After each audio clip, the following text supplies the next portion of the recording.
Yeah, thank you. Hello, everyone. As Will already said, my name is Marcus. I'm CTO of Apida. We're also here present at API Days as a silver sponsor, so you'll find us right out of the door. And a few words on Apida.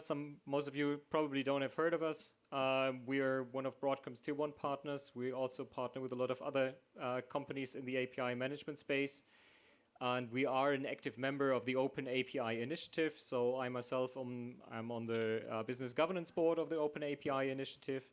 And if you have any questions after my talk or here after the complete workshop of the API Academy, again, thanks for having me. Then just drop by our booth. Again, we do a lot of API projects. We also have like service consultants, and we have some great products down the road for API management. So come see us if you haven't already. So our topic today is the key benefits of a successful API strategy. And probably some of you might have wondered, okay, what is he even talking about? Because the key benefit of a successful API strategy, well, that's quite obvious. You reach your goals.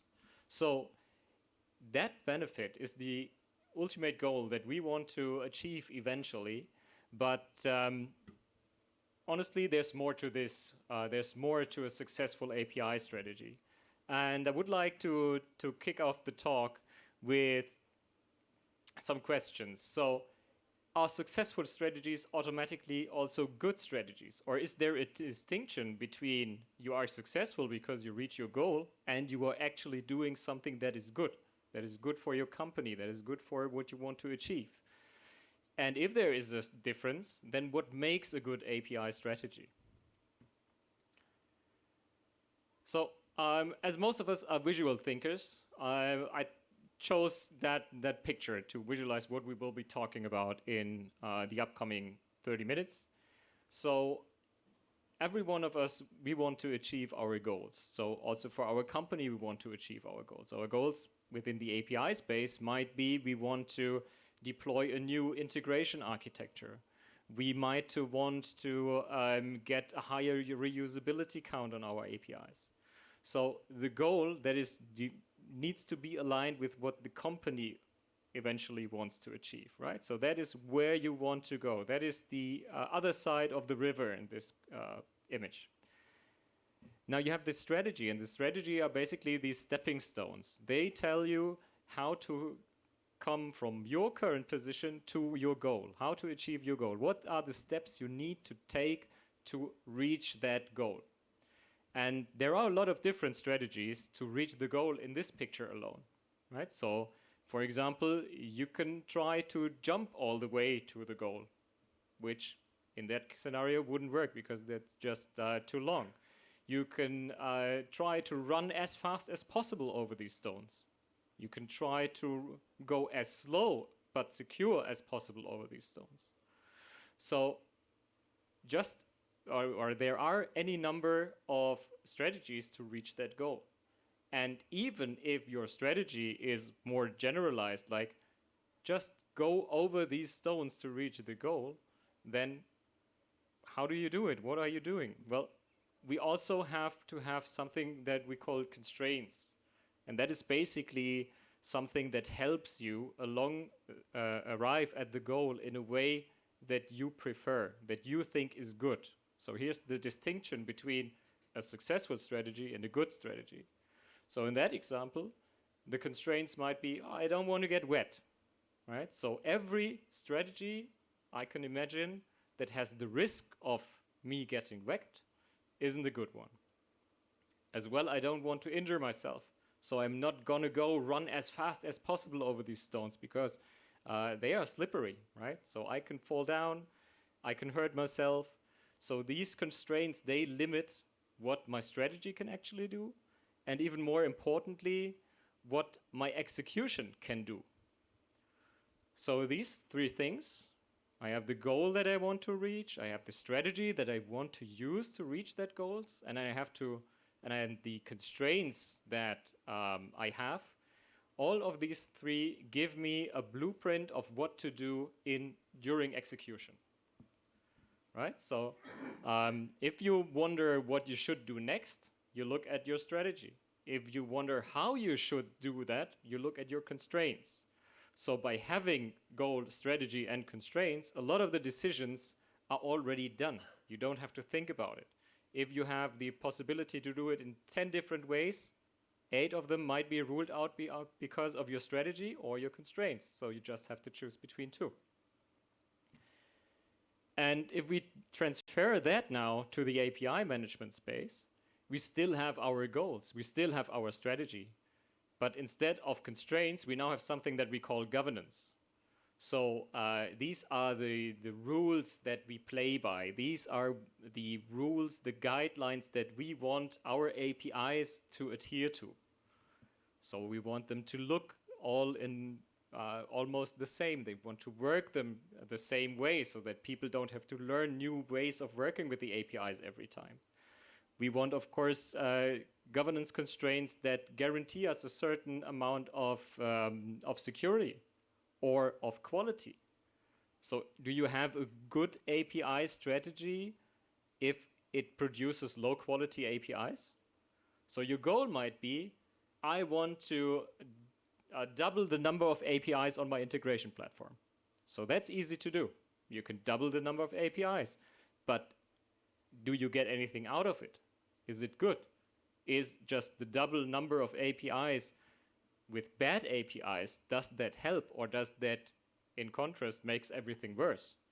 So governance is there to make sure that you not only reach your goal, but that you reach your goal in a way that is good for your company, that is good for your API program, that is ultimately good for your customers and good for your business value.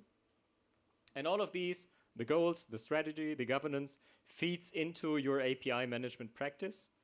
And that API management practice then cares about execution, right? So you will hear from Frank later on about API operations. So that is happening all to the right-hand side. But in order to get there, you just need to, or first you need to know what you want to do and how you want to have it done. So as I said, we as Apida, we do a lot of API management projects with our customers. We looked at a lot of mode of operations for API management at our customer side.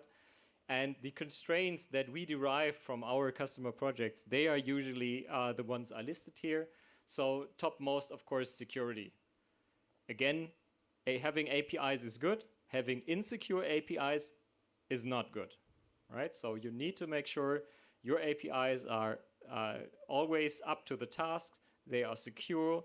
You have well described APIs that are hard to misuse. So that plays into quality as well, right? So for APIs, quality often is hard to misuse. You always want people to use it in a certain way. It should feel natural. You want your APIs to be compliant. So compliant with guidelines that you set out for your organizations, or compliance against regulations from the outside. So think about open banking, PSD2, stuff like that. So they need to comply to the regulations there. And you don't want to do this on a best effort basis, like, yeah, someone did check that like 3 years ago and it was fine. So you want to do that continuously as well.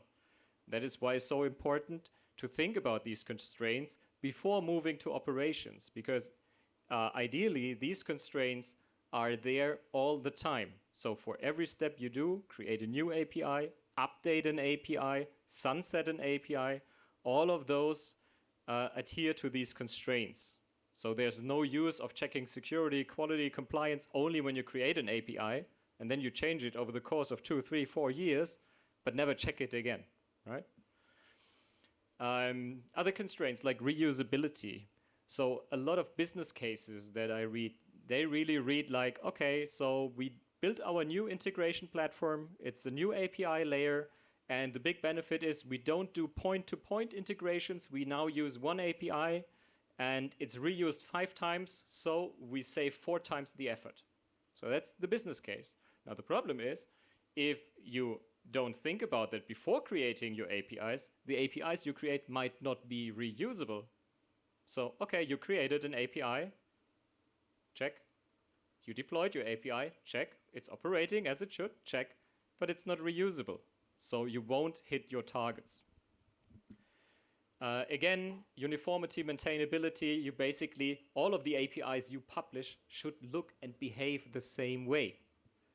So there's no sense in APIs where one team uses an identifier as a query parameter and the next one uses it as part of the path. So you want them to look the same, you want them to work the same. Again, build that into all of your processes right from the start, check it continuously, and you will save yourself a lot of effort, because changing these things is very, very hard. Once the API is in production and it is adopted, and you do a breaking change to something as integral, for example, as how identities are defined, you will break all the consuming applications. As well, constraints that we see in the wild are the need of self-service. Right? So every team should be able to publish new APIs. Every team should be able to update their APIs. And also every team should be able to consume the APIs they need in an automated self-service fashion. Because honestly, platform teams are getting smaller and smaller and smaller, but the work gets more and more and more. So the only solution to this dilemma is have the people use self-service. And of course, build automation and API ops right into your API strategies. Don't rely on strategies that have a lot of manual things, because manual steps always rely on the people that execute these steps. And we all know that, especially in our industry, we have a lot of churn with people, with employees. So the people that design the system today might not be present, might not be around anymore tomorrow, which means you need to have handovers for all the manual steps. You will miss the half of it, and quality, security will decrease. So these are some of the constraints that actually help to distinguish only a successful API or a successful API strategy from a good strategy, right? So you need to have these bases covered. And also, you should have a strategy, you should have your constraints, because honestly, if you don't, execution just sucks, operations just sucks. It's not fun at all. Because if you have to take a decision, then usually you would look at your strategy, you would look at your constraints, and then you see, okay, this solution to my problem, this decision, that fits to my strategy and my constraints. If you don't have that, you either have the strongest single opinion in the room wins, you have something, what's called design by committee. Does it get the job done? Somehow. Or you always end up with the stuff you have been doing the last 10 years, right? Because that's what you know, right? That's where you're not expecting any problems. But none of that is in the interest of the company. And none of that is geared towards and helping achieve the goals of the company, because any of these three options, they don't think about goals. First one is, okay, I think I'm right, so I make sure everyone else in the room thinks I'm right. Second is, okay, what's the solution we can all agree on? Might not be the best for the company. And the third, well, it did work the last time, so hopefully it works next time, no matter if the world around it has changed. So there we have it, the benefits of a good and successful strategy. And as I said, first thing you get almost for free are the benefits of having a strategy and constraints. And these benefits are, it's much easier to align teams. If you create APIs through different teams, then they can, all of them can follow your strategy. Your strategy would be, okay, make sure you publish APIs for every new workload. Might be your strategy. And you have these constraints, like your APIs should look like that. Your APIs should be checked for security automatically. Your APIs should, and so on and so on. So alignment is a lot easier. And as I said, that blueprint, that helps you doing micro decisions. So you will have less meetings, less design by committee, because if there are multiple solutions and they are ruled out by your now good strategy, then you don't have to decide anything. Decision has been taken. And of course, a much higher probability of actually reaching your goals, because I mean, that's what you have the strategy for.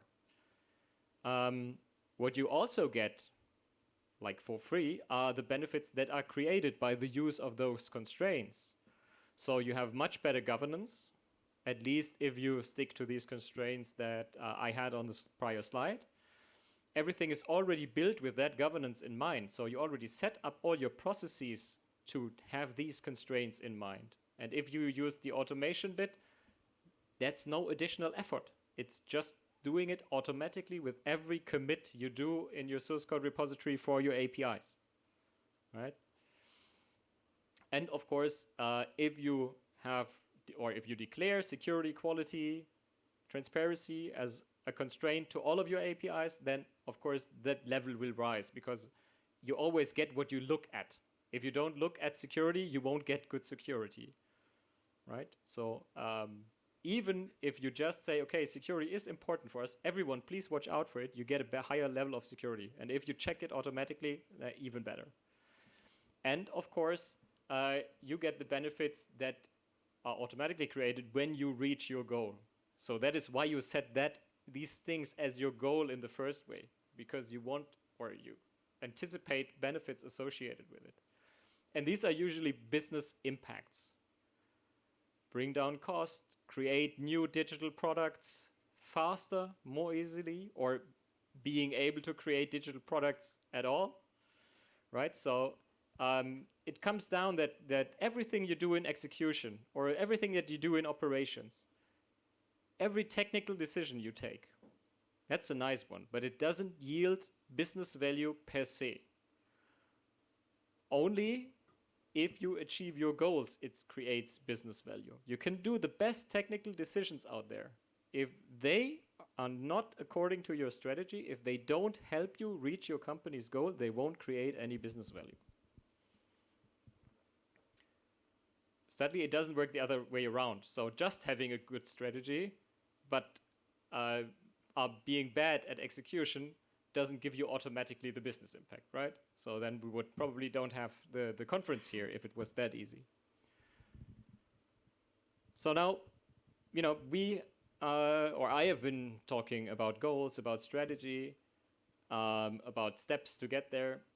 But what happens if these goals keep changing? And honestly, they do change all the time. So if any one of you has an API strategy or an API vision or whatever you call it, that stays the same for like 3 years, 4 years, then you probably have to sit down and think about it again.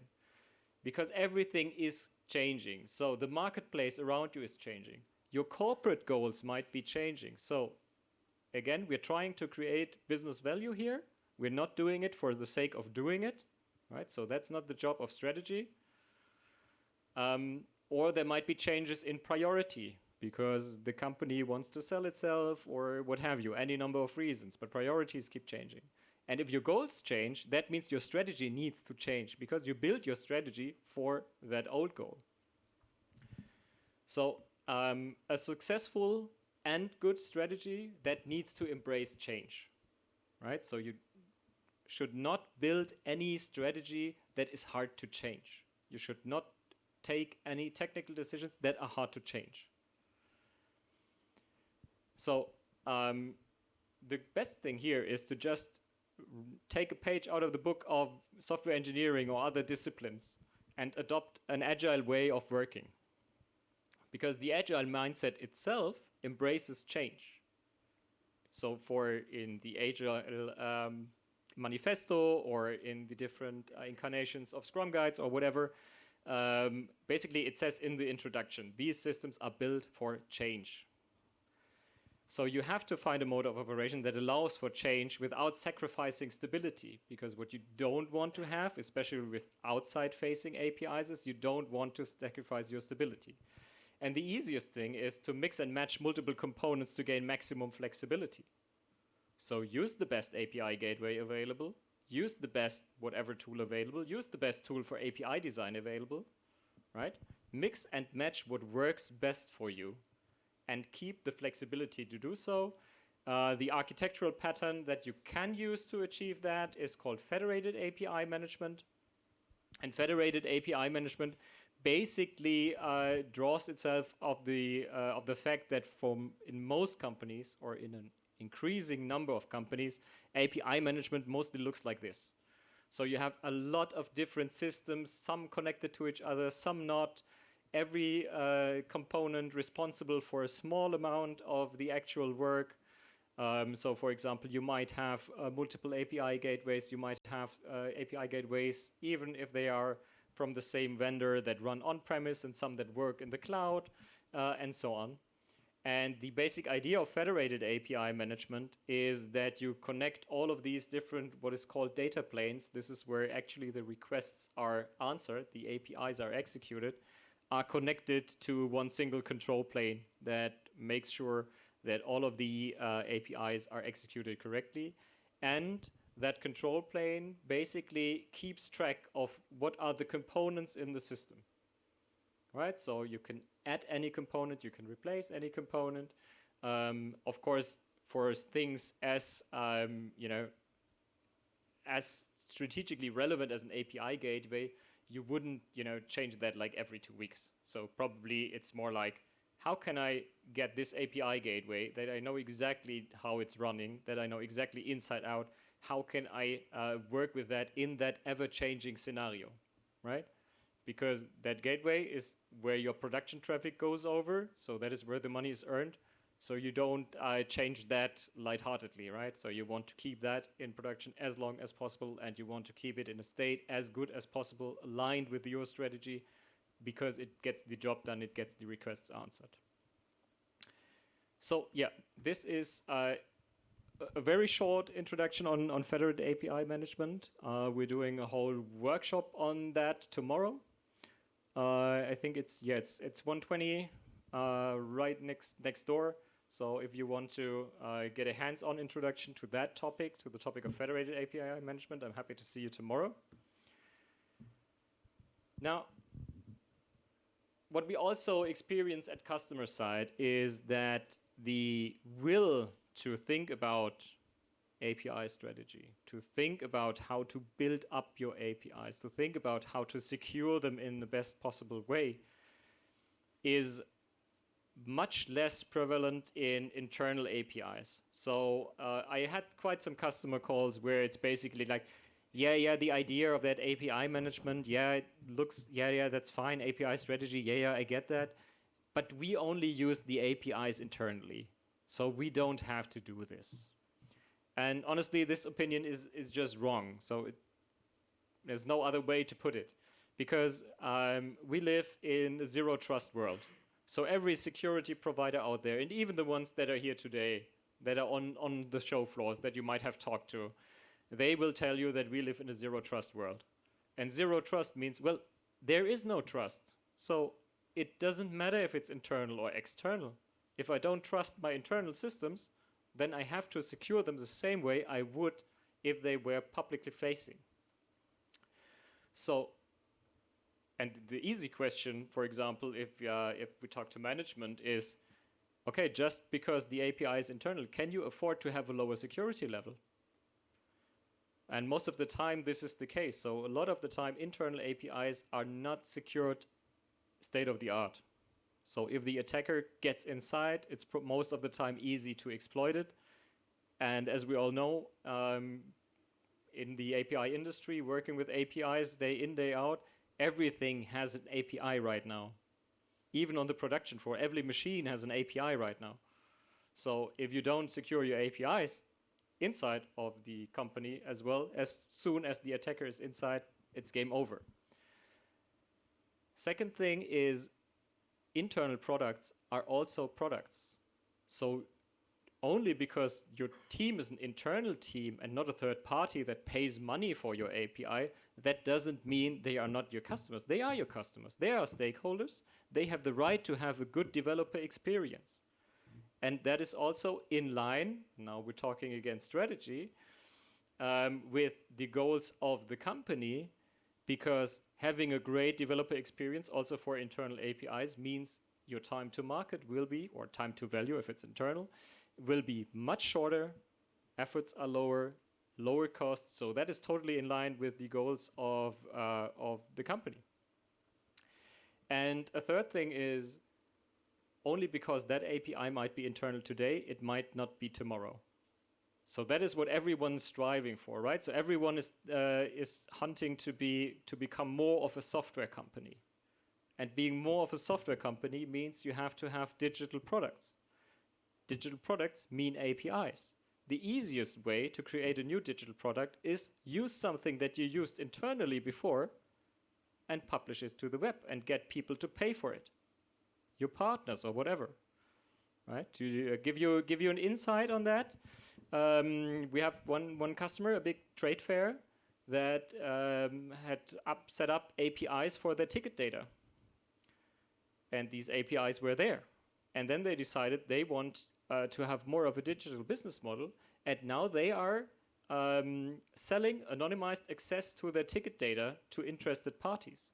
And the weird thing is, there are actually interested parties in that want to know like how many tickets are sold for each day of the trade fair. And one of the customers, for example, is the airport, because if they know how many tickets the trade fair sold, they know how many passengers will be on that day that need to take the trains to the trade fair, right? So again, if it's internal today, it might be external tomorrow. Makes totally sense to bake in the same amount of effort or the same constraints into your internal ITs. You should just handle them exactly like the external ones. So to wrap it up, you need a good strategy. And I tried to show if that a good strategy and a successful strategy are not necessarily the same thing. But if you strive to create a good API strategy, you get a lot of benefits. Some of the key benefits I have mentioned in the presentation. And one of the key takeaways, even if you are not into all of that strategy stuff, and that's like too high level for you, just take away that you need to look after your API governance, right? And API governance, if you're more from the technical side, can be a really, really technical problem to tackle. So it's not only the white collar guys, but you can really go deep down there in tech as well if that's your cup of tea. And you should create your strategy and your constraints in a way that by just adhering to them, you already have a win in your books. Right? So that's the easiest win you will have. You design your system in a way that if you don't do anything else, then just stick to the rules that you self-created, that you have a win on your hands. And of course, as I said, you always should strive to implement your strategy in an open and agile way, prepare for change, because it will happen. My name is Frank Arts. I'm the founder and currently CSO, Strategy Officer of Enable You. And Enable You is specialized in everything that has to do with connectivity between business applications and API management. And we are a long-lasting partner of Broadcom. About 15 years, I think. We were partnering with Layer 7 and then CA and then Broadcom. So very happy to be here and to share with you our insights and experiences and, well, give you some advice here and there. Of course, everything is connected these days. Nothing new here. Everybody wants to be the best in the world with what they are good at and then make it accessible to everybody. And that's exposing your business value through an API.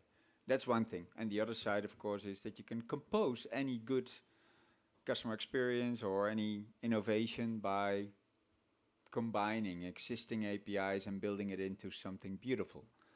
So this is kind of, well, a visualization of a world where everything has an API and the world exists out of building blocks, functions and data that you can combine and connect together. Of course, I'm not the first one that uses Lego as the example here. So all of these people here on the API days have created numerous, endless numbers of Lego blocks. There are literally millions of those now. And we could create anything out of that. And we do. We do it really all the time. We make really, really complicated things. Actually, this picture is the Lamborghini of Lego, which consists out of 3,643 pieces. Incredible. And it's just creativity using these building blocks that are there. And it's showing that you can really, really make all kind of beautiful things out of it. This is when it's finished. But you saw on the inside how complicated it is. And of course, it takes a bit of genius to create something beautiful out of it and to make the design of that. And then you have a beautiful Lamborghini. But did anybody of you ever have a Lamborghini? Probably not. Better not. Because you have to maintain it. And since it consists of so many parts that can all break, it's going to be really, really complicated. And it's going to be really a nightmare if you didn't plan it, if you didn't monitor the state, and you cannot monitor the state of all the components of a Lamborghini. You cannot. And this is an example. I guess they get better now, but they were known for this. An example of techies that are focused on designing and creating something great that looks fantastic when it's finished and does something great, but after a while it gets less and it gets problematic. I'm not here to talk down Lamborghinis. Still a beautiful car, but I guess you get the analogy. And these days, of course, if you connect everything together and you create this immense change of connected value through APIs, all of them have their own life cycle. All of them require a next generation or maintenance, at least. And so just imagine that you don't have one thing that you have to maintain, but a composition of 3,463 parts that are all moving, living, changing, have their own flaws, have their own owners maybe, are used in various places throughout the whole world. And it becomes incredibly complicated. In fact, it's not just life cycle management and maintenance. All of these parts can be attacked. And I think Marcus was already mentioning that. There's a lot of security threats out there, of course. It's nice. It's a flexible approach to have APIs instead of graphical user interfaces with humans. But it's a backdoor that you have to secure really, really well. I don't have to go deeper into that. So not just the life cycle aspect, but also the security aspect needs to be built in every part and in the whole. Basically, if you look at the CI/CD, if you combine it, the security and the CI/CD, OWASP Foundation has made an overview of the top 10 topics that you have to really take care of. I will not walk through all of them. Yeah, it's a lot. And if you just focus on the security itself, okay, again, I'm not going to go through the list, but multiply this by all these parts and by the interactions. It's mind-boggling. It's actually pretty amazing that the world is still functioning, if you look at this. So we can ask ourselves, as the API people, what have we done? Why did we do this? Well, basically, of course, I think it's still a step forward from having no digital interfaces between all of these these smart solutions and smart processes and products that we created. But we have to be careful, of course. And Gartner has put a lot of the aspects around APIs in their famous life cycle. And if you look at it, well, I don't know, but for example, Aaron, you've been for 12 years with Player 7, basically. Many of those people here on the conference are working with APIs for 15 years, 20 years. We are growing up. We are becoming mature. APIs are coming to a mature point in their life. And if you look at the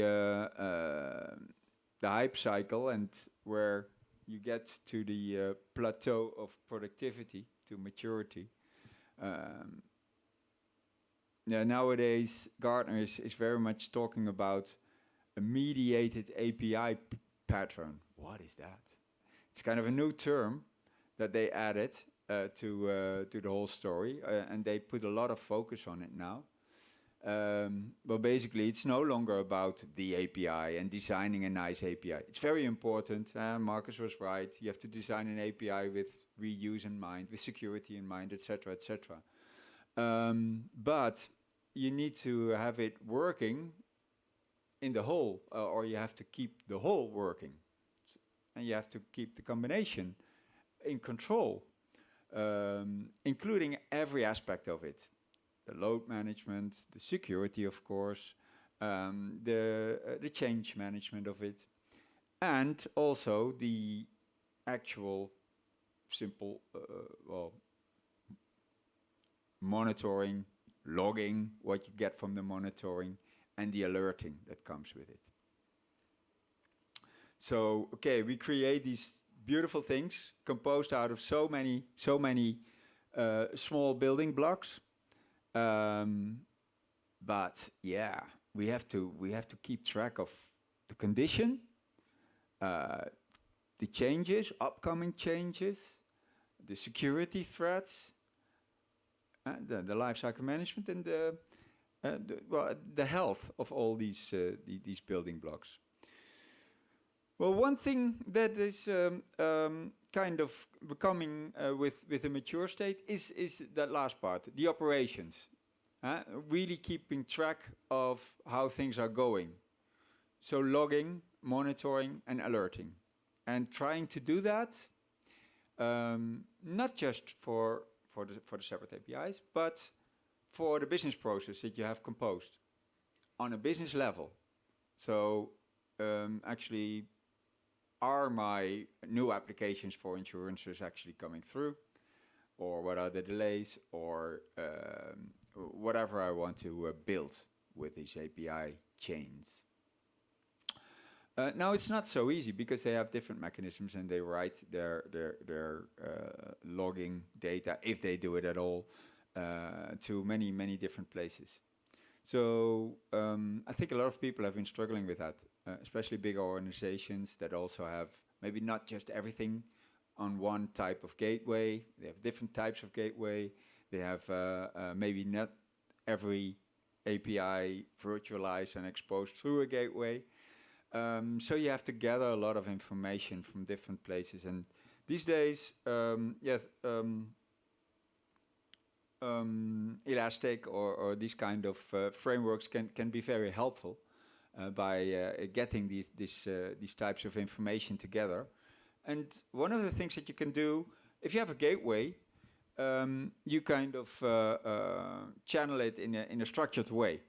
You can capture a lot of the information about, okay, what's the state, what's the condition, what is happening, what is the throughput and usage of what is going through the API gateway and all the APIs that are virtualized there and all the policies that you have dropped on these APIs. And gather the data, ingest the pipeline, enrich the data where necessary, and make it visible in some kind of Kibana dashboard or something like that. And there are kind of methods coming into the space now of companies that are getting more experienced by this, but I think it's pretty early stage. This kind of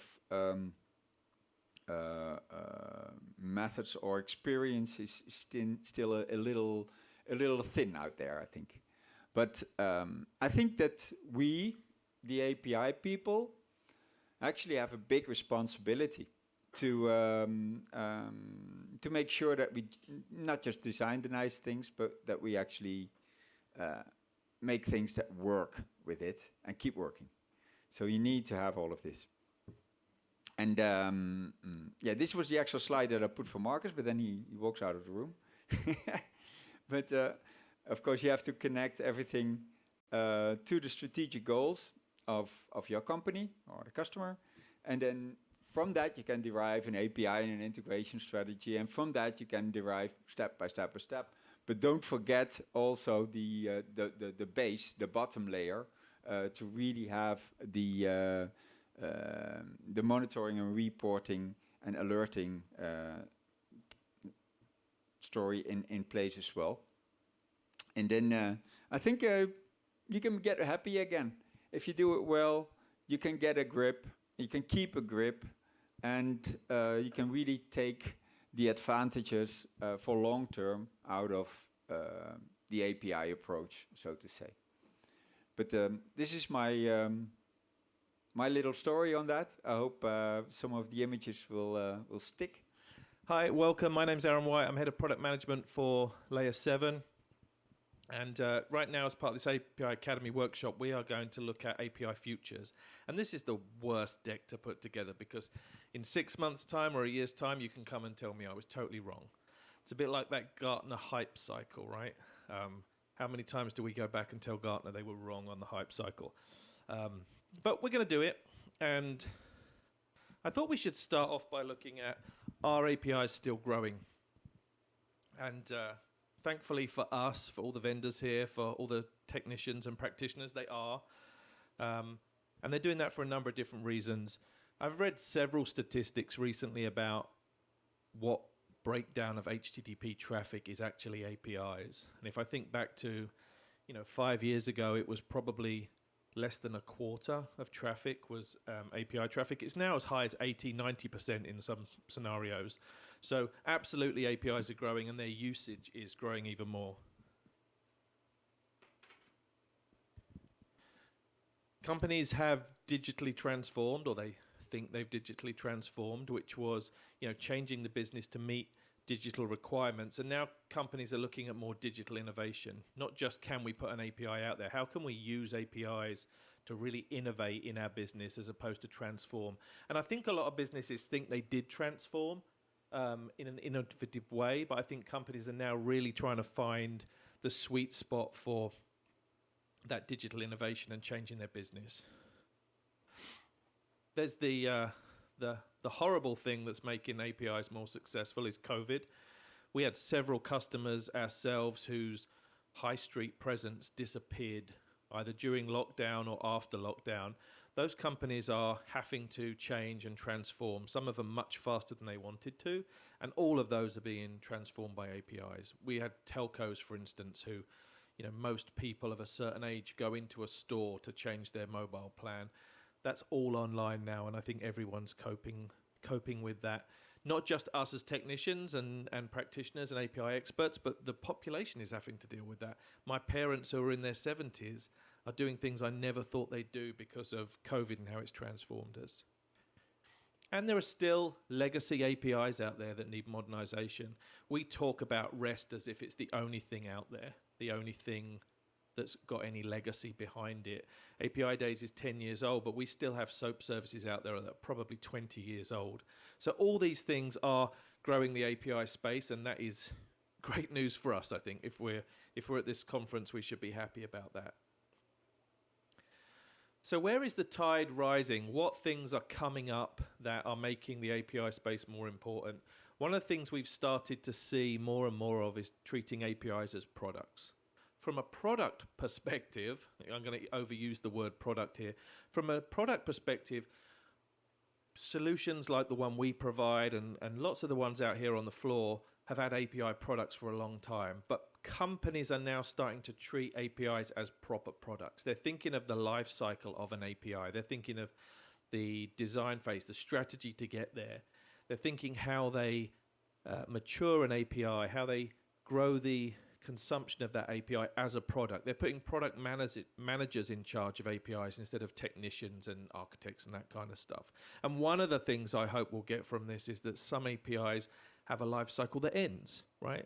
I find APIs for, weird smart home things that I've got or weather services, things I want to use, and I find those APIs are out there, but they've been deprecated. I can't get support for them. They're never going to change. So part of treating APIs as a product is not just getting them to a certain maturity, but it's also killing them off when it's the right time. Maybe that's true with the SOAP services. The other thing that's definitely still moving forward is the developer experience. So there are several people from the API Academy that used to talk about the developer experience, proper API design, all those kinds of things as being key. And that's definitely not moved away. My colleague Francois was talking about GraphQL APIs a little while ago, and they're definitely something we need to consider with that developer experience. The reason is the API space is becoming more and more competitive. It's interesting when we look at these logos here, there are vendors who sell API management, API security, API creation, and there are actually API suppliers right in there. There are telcos, there are people like Twilio who built their business on API. So the developer experience, that's not there. Like every API I use is not perfect. We still, as developers, want a easier to use, faster, more secure API every time we use it. So they're on the rise. Then there's this cloud native deployment concept. And I'm going to put containers in the wild as well there. So we hear all the time about the cloud native deployment, the cloud native journey, moving to containers, running in Kubernetes, running in EKS, and all the things that that brings to me, running in Azure with Kubernetes. I think we've reached a tipping point. My opinion, as an Englishman who doesn't live in Europe anymore, is that I always had an opinion that Europe seemed to be slightly behind the US. Now I live in the US. I think that's actually true. I give that credit to the US. I don't give them credit for everything, but they are generally ahead. In the last 12 months to maybe 18 months, we've seen more and more customers taking this journey on. And I'll talk about why it's a difficult journey on my final slide when I talk about the death of the cloud and the death of containers. But this is definitely happening now. People are, and by happening, I mean actually going into production. So we're seeing more and more people deploy their APIs into cloud native patterns with containers, running their security solutions in clouds and in containers. There are lots of issues with that, for sure, but I think that's happened in the US, and the tipping point in Europe is kind of getting there as well. So there are challenges that I'll talk about on the final slide, but this is definitely something that's happening. My team, my product management team was looking at this exact topic last week and how we help customers go through this journey. And it's not all about products, excuse me. It's a lot of enablement. There are a lot of things that people need to know when they do this, but it's definitely really gaining a consensus. One of the other things I personally have seen quite a bit of, and I was doing some research for this deck, and I think is on the up for sure, is the complexity. NG's next generation, right? We had SOAP services and XML services, and they were complex as heck, especially when you put WS security and all those things in there. We moved to REST and we moved to open APIs, and some of that meant we went into the Wild West, right? There was no, we have the REST idea from Fielding, but where was the control? Where was the simplification and the standards? So I think in things like fintech with open banking and PSD2, we're kind of moving into the next generation of that, which is to make things easier. B2B, B2B protocols like AS2 and all those older EDI type standards, they were fantastic because they were very predictable and easy. And I think we need to move into the space where APIs become more standard across industry. I think telcos have probably been ahead of that for a little while. I think the fintechs and banks are getting there with some of the things they're doing around open banking and FAPI and those sorts of things. And I think the other areas of B2B have still got to catch up, but they're starting to look at that. Talking of complexity, I've seen the word low code on several stands and banners out there. I think low code is accelerating. People are realizing that an API just needs to get there quickly and easily and simply. It doesn't necessarily have to be a 3-year project to get your API into production. And in fact, if it is a 3-year project, the API is probably out of date before you get there. So I think low code for the creation of APIs is definitely something we're seeing accelerating as more and more platforms support that idea. The other thing that is moving on from a complexity perspective is federated APIs. Marcus talked about how federated APIs, most customers that we see have multiple vendors, they have multiple environments, they have multiple clouds. So that federated API platform and the management of those is definitely something we see coming as we go forward. People tackle that in different ways. So there's tooling for managing those things, and then there's other vendors like us that actually try and deploy so that your API platform can be deployed anywhere and manage your APIs how you need them. But with the complexity of some of the things like Kubernetes and other cloud platforms, that's definitely something we see as a growing topic coming forward.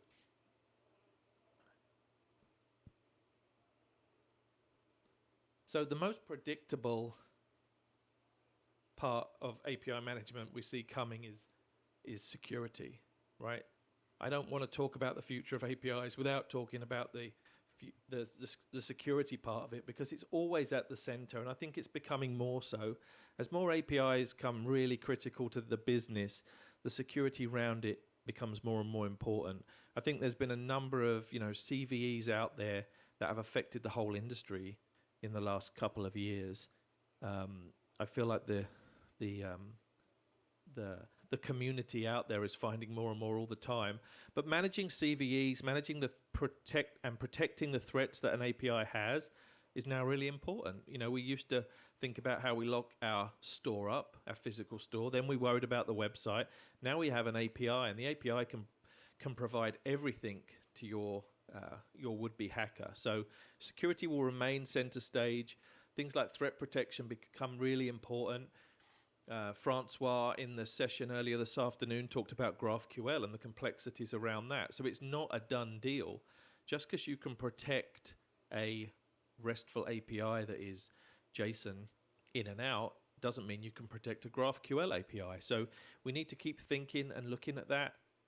There's a whole world of monitoring and management around APIs, and I think that's increasing more and more. There's some vendors on this banner here that we've worked with and done talks with to explain how API security is about not only protecting but monitoring and controlling the traffic going back and forward. So finally, passwords are dead. I think as IT professionals, we've got used to the fact of doing things like MFA or biometrics, fingerprint, Face ID. I actually hate it when I have to type a password in now. So I think all these things are becoming more important. Passwordless is a great idea. I actually think, though, this is an issue for part of our community. I talked about my 70-year-old parents. I bought them as a wedding anniversary present, Storyworth. I don't know if any of you have heard of Storyworth, but every week Storyworth sends my parents an email question. Who was your favorite teacher at high school? What was your favorite sport? What music did you like? And at the end of the year, you print a book, and that book is a life story of your parents. You can edit the questions. I love the site because I never, ever log in. I don't even have a password, right? I just click on Storyworth. If I've not logged in on that machine before, I get a link in an email and I sign in that way. My parents are 70-year-olds. don't like that because they can't write it down on a post-it note and leave it somewhere really dangerous. So I think we have to, they genuinely hate it, they can't write it down. So I think we have to evolve those things, but passwords aren't dead because we don't have a population that can really accept that right now. They don't understand that it's actually safer to have the device that I've got in my hand, that I trust for everything, logging them in. So security remains at the center, but passwords aren't quite dead. I'll slowly introduce my parents to, signing on with a username, password, and then maybe their phone or a text message or a third-party authentication device. But security is always going to be key. So REST is easy, right? REST was really straightforward. No one had any problems learning how to do REST or how to do it well. All our APIs were well designed. But what comes next? REST's been around for quite a long time. I notice API Days is in its 10th anniversary. Layer 7 is in its 20th anniversary as a solution. We certainly didn't start out with REST in 20 years ago. But we've evolved there. We went through the really hard days of SOAP and all those things associated with it. We had the days where APIs were just crazy. Every API was different. Resources were defined different. And I think we've got to a stage where we have some standard ideas, but that's not everything we need. So Francois, who's just rejoined us, was talking about GraphQL earlier. I read an interesting article that 2 years ago, less than 10% of organizations had GraphQL APIs or plan to have GraphQL APIs. By the end of next year, we're expecting that number to be 50-60%. So GraphQL is definitely growing. We have to think about all the things that Francois talked about, the security aspects of that, the performance aspects of that. I think one of the things I like about GraphQL is that it can actually work on, one of the first topics we talked about today, which is the developer experience. I love the fact that with GraphQL, a well-written GraphQL API, I'm in control. I can choose as a developer which data I want to bring back, which entities I want to map together and bring that content back. So I think GraphQL has a whole load of benefits for the API provider, but from a developer experience, I think it can be really important.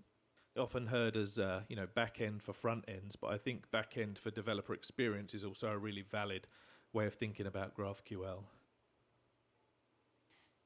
gRPC, gRPC was very much in the background, used as a container-to-container type communication protocol, something that we'd never think about putting in the outside world. It's difficult to do gRPC from a browser to a backend, but people are starting to do that, and I think that's going to evolve a lot over the next year or so. And with that comes all the aspects of scale and size and also security. gRPC is going to bring a whole load of new security threats and issues that we need to look at. Asynchronous APIs continue to kind of threaten to be out there and be loud. I saw them on that Gartner hype that Frank showed.